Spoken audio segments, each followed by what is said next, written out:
And we are live. Ladies and gentlemen, welcome to the You Can't Handle the Emet podcast, going live to you guys on our YouTube, Twitter, and Facebook pages. And we will later upload this to the audio podcast on Spotify. I just wanted to share with you guys today a couple of ideas about strength training and get your feedback in the comments below as to, are you getting value out of these podcasts? Would you like us to put out more? Is the content helping you? Primarily, our focus at Emet Gyms is to help our clients develop physical and mental health. We've been doing that for nearly 2 decades with our extensive experience and background working at addiction and recovery centers. And the one thing that we've learned over the years with addiction and those battling it in early recovery, it's life under a magnifying glass. It's life times 10 billion. What I mean by that is the problems that we have in day-to-day life are compounded for the addict. So anxiety, fear, shame, self-loathing, the things that we live with on a daily basis are compounded for those in addiction, and particularly those in early recovery, because everything that we've been avoiding we now have to face, but we don't have our traditional go-to tools, which was our food, drugs, alcohol, sex, gambling, whatever we used to distract ourselves from the things that we had to deal with in daily life. What we found is that exercise and training are a wonderful way to safely develop the skills and the understanding that we're capable of far more than we believe, that we're capable of achieving more than we thought we could. More importantly, though, we're capable of surviving more than we believed we could. In addiction, we pick up our drug, we pick up our alcohol, we pick up our food, we go online, we start our distraction, because these things are just tools of distraction. We start our distraction when we believe we can no longer deal with what we're feeling, with what we're thinking, and with what we're going through. So recovery is really just understanding that we're strong enough to continue fighting. And that's the wonderful thing that exercise does.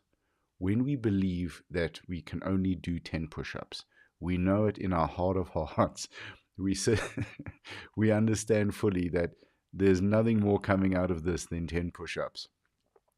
And through coaching and guidance, being part of a team, we are able to do 15, 20, 25, 30 push-ups. We can then start to question our own limiting self-beliefs about ourselves. That is the value of training. So what I wanted to ask you guys today, and the title of this episode is, why did you start training? Why did you start going to the gym? Whatever the reason for that is, maybe it was to lose weight or to get into shape, two very common and popular reasons. Maybe it was to perform better in a given sport, or to try out for your first team rugby at school, or your first team netball. Whatever the reason that you went to gym, it quietly and subtly, through continued training, gave you an extra skill, an extra gift, an extra strength, an extra superpower. It gave you mental tenacity. It gave you the understanding that you are capable of more. You are capable of more that you believed you could do when you walked into the gym.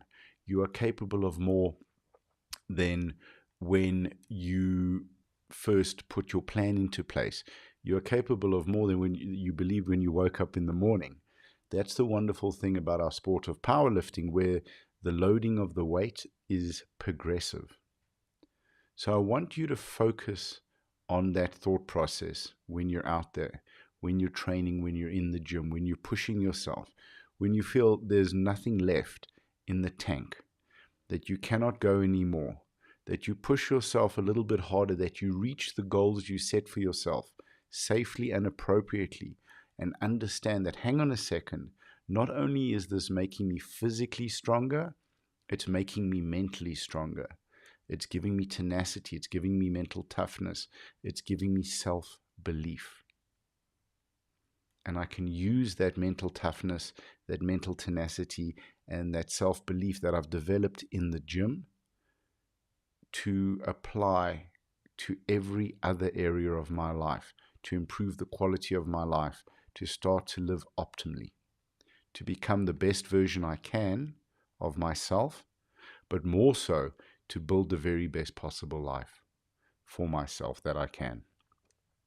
That's what I wanted to share with you guys today.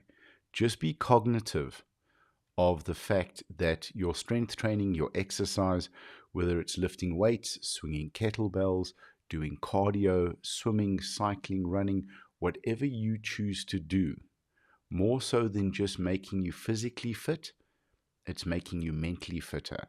More so than making you physically strong, it's making you mentally stronger. And when you get to that point where you want to stop, where every part of you is screaming at you, just stop now and we'll do it again in the next set. We'll do it in the next set, not now. Just stop now. You say to yourself, no, I'm giving myself the gift of mental strength, of tenacity, of mental toughness, and that's going to serve me when I'm faced with challenges in my day-to-day life. I love you guys. I hope this was beneficial. Please do leave a comment below. We would love to hear from you. We'd love to hear topics that you'd like to talk about because we do this for you. Thank you for listening to the You Can't Handle the Emmett podcast. My name is Coach Nick. I love you guys. Oos.